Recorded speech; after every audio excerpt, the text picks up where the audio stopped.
Bilingual Web Magazine. Dig Tokyo. Music and Parties 29. The British Big Beat Sound, Part 1. The hip-hop and world music influences of Fatboy Slim and the Chemical Brothers. 1. Prologue.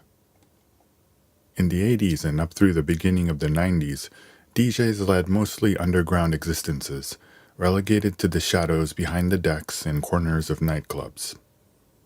That's true even of the pioneers of house and techno, people like Larry Levan, Frankie Knuckles, the Belleville Three, etc. While they may have been considered deities among a certain subset of the gay community, people of color and clubgoers, their domain was the underground. You could cross paths with the godfather of house on the street and never even know it. While a certain house or techno record may have been hot among the DJs of the underground dance scene, the tracks on that record would not have received any airplay on mainstream radio, nor would they have received the kind of promotional push given to pop and rock singles and albums. What's more, the vinyl records in a DJ's box were his, and increasingly today, her, weapons. Sometimes a DJ would cover up the label on purpose so that other DJs wouldn't know what he was playing. And when it came to remixing other dance tracks or popular tunes, it wouldn't be until the mid-90s that officially sanctioned remixes done with the permission of the original artist became widespread. Most remixes were bootlegs, destined never to become available to the masses. On a more fundamental level, the appeal of a DJ lies not in any individual tracks that they may produce or remix, but in the journey that they weave through the music that they select and string together. It lies in the mix. Much like in hip-hop, mixes by dance music DJs also spread through bootleg mixtapes. In the mid-90s, official mix CDs became the way to experience a DJ outside of the dance floor, thanks to progressive house DJs Sasha and John Digweed. Yet DJs rarely put out original albums, and even fewer among those were ever commercially successful. Even the British DJ Paul Oakenfold, who became one of the first superstar DJs at the end of the 90s and early 2000s, didn't release his first original album until 2002. The man responsible for giving a face to DJs by attaining a level of mainstream fame equivalent to a pop star or rock star was an English bloke named Norman Quentin Cook. By the time he started using the Fatboy Slim moniker in the mid-90s, he had already been working as a professional musician for a decade. Fatboy Slim, among with contemporaries the Chemical Brothers, the Prodigy, and Underworld, were among the first electronic dance music artists to release original albums that broke through to mainstream success. These artists had been invigorated by American hip-hop sampling culture and breakbeats, and blended together elements of British pop and rock, American house and techno, and UK acid house. Their music came to be referred to as Big Beat, which became the first dance music to achieve mainstream renown since disco in the 70s. Over the next two articles, I will give an overview of the big beat genre. 2. Fatboy Slim and the birth of Big Beat. Norman Quentin Cook was born in 1963 in Bromley, a large town in the southeast of Greater London. He was exposed to music from a young age and began playing drums, bass, and singing in punk and new wave bands from the time he was a teenager. He also began DJing as a hobby. He attended college in Brighton, a seaside resort along the southeast coast of England. There, he DJed at different clubs around the city, exposing himself to a wide range of musical styles as he worked on his skills. He met another Brighton-based DJ, Carl Cox, who had become sort of a mentor figure. Cox was the kind of DJ who appeared to be having even more fun than the crowd, something that helped Cook develop his own stage persona as an entertainer. In 1985, Cook became the bassist for an indie pop guitar band called the House Martins, and the band soon had a hit single and 2 albums that peaked in the top 10 of the UK albums chart. They split up in 1988, and Cook returned to Brighton to focus on his own projects. He gathered together a group of studio musicians to form Beats International, which had a #1 single called Dub Be Good to Me. The song, which heavily borrows lyrics from the SOS band's Just Be Good to Me, and lifts the bass line from The Guns of Brixton by The Clash, caused a legal dispute revolving around the use of unauthorized samples, and Cook ended up losing the case and having to pay back twice the royalties he made on the record. Cook was so prolific in terms of his output that he had to adopt multiple aliases to release all of his music. The turning point came in 1995 when he became a resident DJ at the Big Beat Boutique, a new club in Brighton. Being resident allowed him to experiment and establish his own style. Then in 1996, he adopted the Fatboy Slim name and released a number of tracks he had been waiting to find an outlet for, as the album Better Living Through Chemistry. His eclectic, genre-hopping sound was christened Big Beat. According to Fatboy himself, the name came from our club, the Big Beat Boutique, which I'm tremendously proud of. I always thought the formula of Big Beat was the breakbeats of hip-hop, the energy of acid house, and the pop sensibilities of the Beatles, with a little bit of punk sensibility, all rolled into one. Fatboy Slim's worldwide breakthrough came with his second album, 1998's You've Come a Long Way, Baby. The singles The Rockefeller Skank, Gangster Trippin', Praise You, and Right Here, Right Now all broke the top 10 in the UK and became decade-defining party hits across the pond in the US. These original albums would put Big Beat on the map, but Fatboy Slim is also highly regarded for his skills as a live DJ. When Cook was coming up, a DJ's domain was nightclubs and raves, but as Fatboy Slim, he would almost single-handedly elevate the DJ into someone who played on the main stage at pop and rock festivals. At the time, it was still rare for a DJ to be accompanied by a VJ. Cook has spoken about the overwhelming experience of looking out onto the large stage, built for bands, and seeing nothing but a solitary table in the middle with just a couple of turntables and a mixer. Having played to live audiences before as a member of a band, he immediately recognized that just playing records would not be enough to compare to the sheer presence of a rock band. So he started waving his arms around and hyping both himself and the crowd up, and gradually putting together the visual elements that would turn his DJ sets into true live entertainment. In July 2001, the Brighton local Channel 4 acquired the broadcasting rights for cricket, and they decided to show games on the large screens around the area. They asked Cook if he would be interested in doing a free beach gig on a Friday when no games were scheduled, and seeing it as the kind of homecoming, he agreed. The event ended up being a huge success, drawing between 50,000 and 65,000 people. This concert was later released as the live album Live on Brighton Beach. The following July, they decided to hold a Big Beach Boutique 2. The event drew such massive crowds that the local streets became overrun and the alcohol was soon sold out. They debated whether to call the concert off, but realizing that a cancellation at that point could trigger a full riot, they decided to go through with it. In the end, the concert drew approximately 250,000 people, twice the population of Brighton itself. One partygoer from Australia would end up dying of head injuries, causing a media uproar, but it quickly came to light that the woman had fallen off of a promenade hours after the concert had finished. Nonetheless, the incident would have a profound effect on Cook. In a peculiar turn of events, the concert DVD Big Beach Boutique 2 would end up selling more copies in Brazil than in all other countries combined. It became a sort of warm-up for Brazilian partygoers before heading out to paint the town red. Cook was asked to put on one of his signature beach parties in Rio, which would end up being broadcast on national Brazilian TV and drawing 360,000 revelers. Today, Fatboy Slim is an even greater national figure in Brazil than he is in his own home country. In Japan, Fatboy Slim put his name behind Big Beach Festival, a large-scale dance music event first held on an artificial island off of Yokohama, and then at Makuhari Seaside Park between 2009 and 2013. Fatboy headlined the event in 2009, 2011, and 2013, drawing an audience of 25,000 in its final year. Fellow Big Beat artists, the Chemical Brothers, headlined in 2010 and 2012.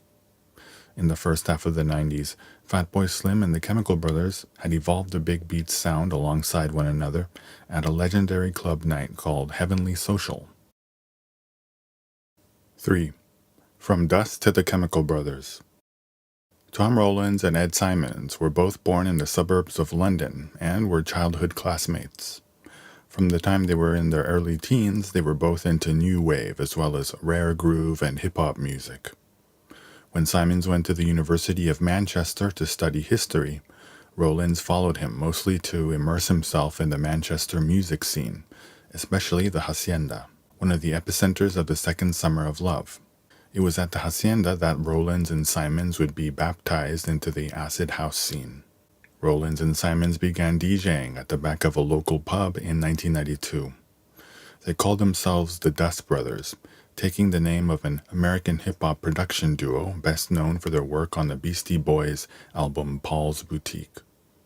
Rowlands and Simons mostly played a mix of hip-hop, house, and techno. When they began to run out of fresh hip-hop instrumentals for their sets, they began producing music themselves. Their early work would catch the ear of pioneering acid house DJ Andrew Weatherall, who would sign the duo to his private label. In 1993, the duo would establish their big beat sound with the track Chemical Beats. Around the same time, they would also begin to create remixes. In 1994, they became resident DJs at a popular London pub frequented by UK rock musicians such as Oasis guitarist Noel Gallagher. In 1995, they played their first international gigs at events in the US and festivals in Europe. When the original Dust Brothers filed objections as to their use of the name, Rowlands and Simons decided to change their name to the Chemical Brothers.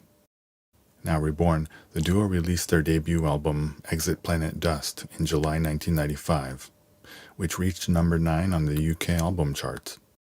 Soon thereafter, they signed a contract with Virgin Records, became resident DJs at a UK club called Turnmills, and began to play at many rock and pop music festivals. They would also start a residency at Liquid Room, a club that was then located in Kabukicho and Shinjuku. Around this time, Noel Gallagher approached the Chemical Brothers about collaborating on a track, resulting in their first number 1 hit, Setting Sun. The Chemical Brothers' second album, 1997's Dig Your Own Hole, was their international breakthrough. The single Block Rocking Beats topped the singles chart in the UK and won a Grammy for Best Rock Instrumental. The success of the album led to a world tour in summer of 1997, which included a number of sold-out dates in the US and UK.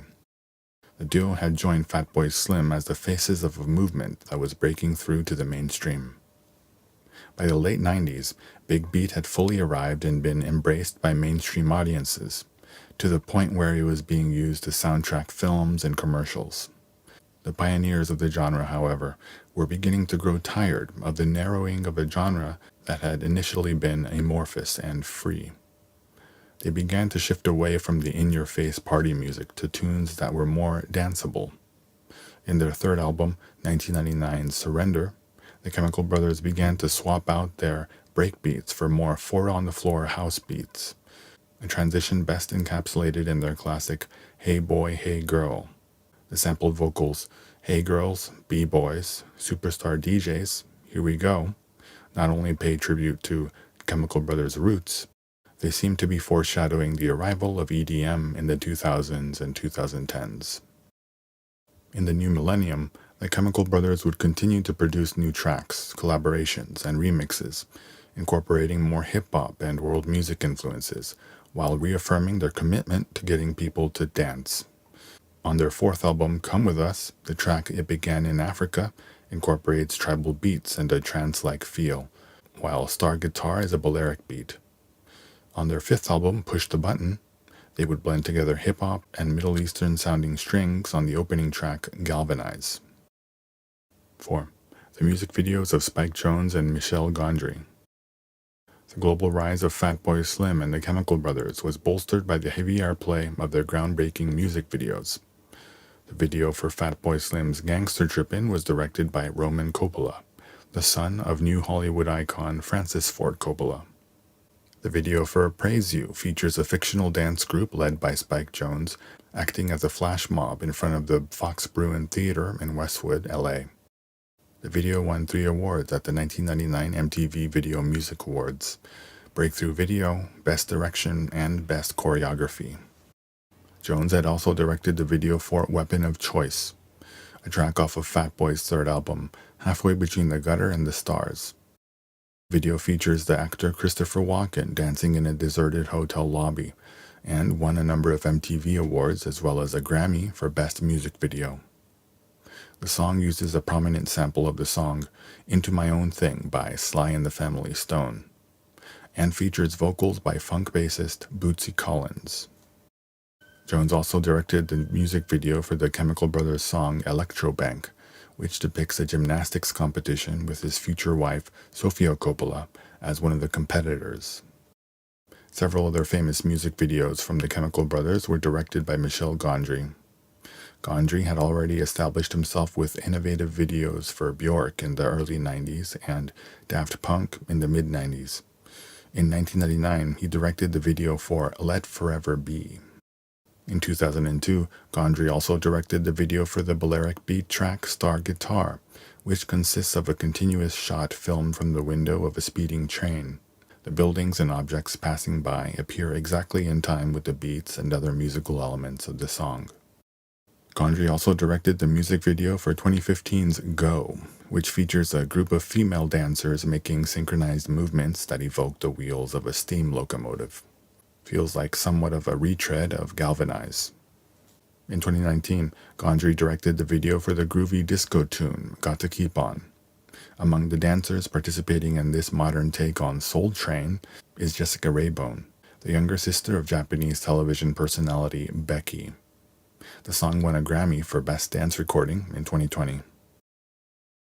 5. Epilogue. It's impossible to overstate the significance of a bloke like Norman Quentin Cook starting his career as an indie rock musician and going on to become one of the world's first superstar DJs. For pop and rock musicians, looks are just as important, or in some cases, even more important than talent. For DJs in the 80s and the early 90s, looks hardly mattered, as they were faceless, often nameless shamans who facilitated an experience that was more about you than anything else.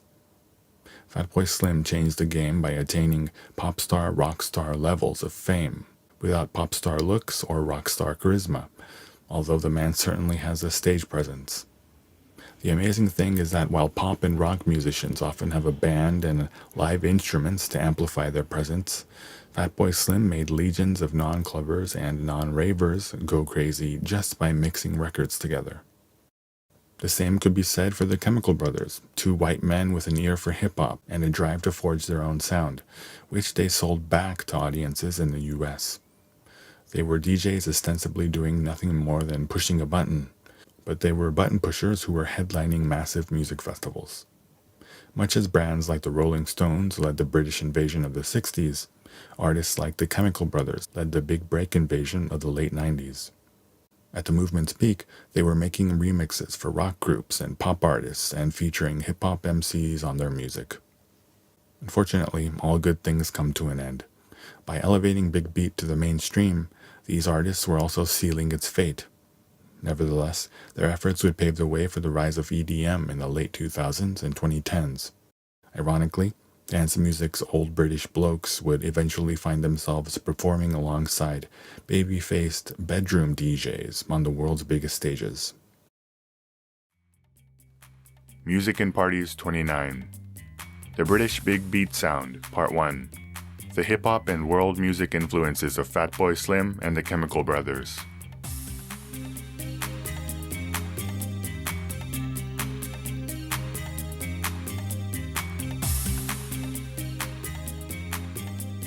www.digtokyo.jp